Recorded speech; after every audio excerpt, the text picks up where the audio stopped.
Pemirsa, apa kabar? Saya Maidin Hindrawan membawakan Warta Berita PTS. Seorang PMA Thailand terdiagnosis positif COVID-19 pada tanggal 25, 4 hari setelah pulang ke kampung halaman dari Taiwan.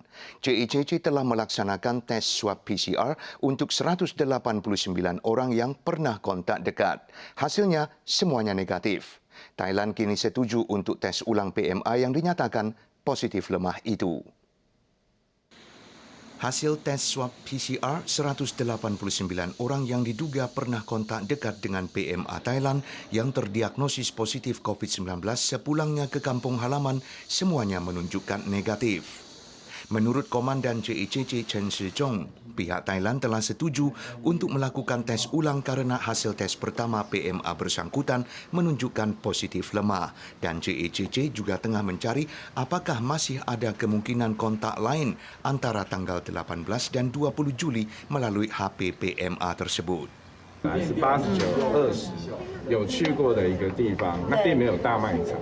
我们有今天在问他，其实是去一个服饰店。 Pada saat yang sama, CICC sedang melaksanakan tes terhadap 43 PMA yang pernah berobat di kawasan Taoyuan. Sementara perihal terus meningkatnya kasus positif dari luar Taiwan, pakar mengingatkan untuk tidak meremehkan tsunami pandemi dari negara-negara tetangga dan Wali Kota New Taipei Hou Yu-i kembali menyerukan pemerintah pusat untuk melaksanakan tes swab menyeluruh bagi semua pengunjung asing. Chen Shizhong merespons, pengamatan 14 hari memang membutuhkan modal sosial lebih tinggi, tapi adalah cara paling aman. Juga ditekankan kondisi global masih berbahaya, pengontrolan perbatasan tidak akan diperlonggar dalam waktu dekat.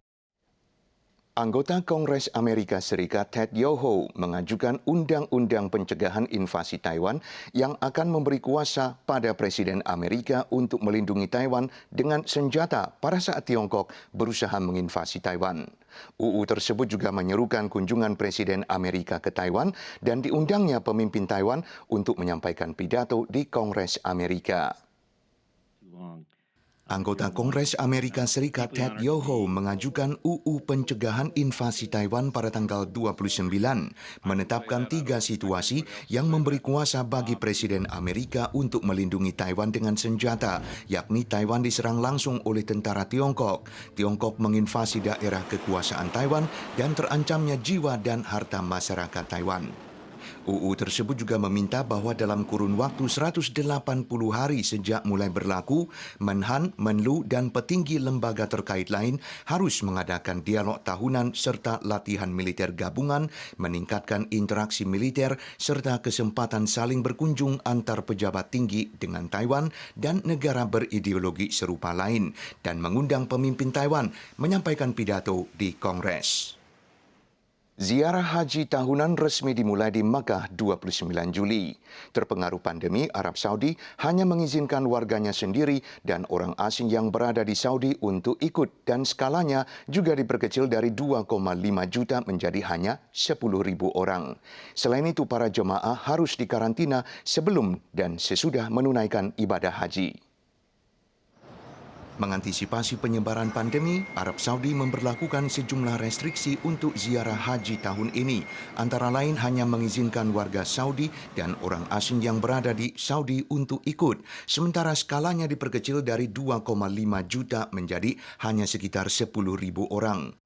Peziarah yang mendapatkan izin telah berbondong-bondong tiba di Mekah. Semuanya harus melewati pemeriksaan ketat, mengenakan gelang elektronik, dan diharuskan dikarantina sebelum dan sesudah menunaikan ibadah haji.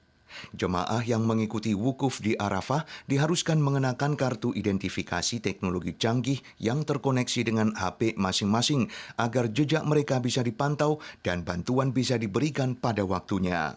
Setiap jemaah dianggap sebagai tamu agung Raja Arab Saudi. Makanan, penginapan, transportasi, dan perawatan medis yang biasanya membutuhkan beberapa ribu dolar Amerika, tahun ini semuanya ditanggung oleh pemerintah Arab Saudi. Pemirsa, sekian Warta Berita dari PTS. Sampai jumpa.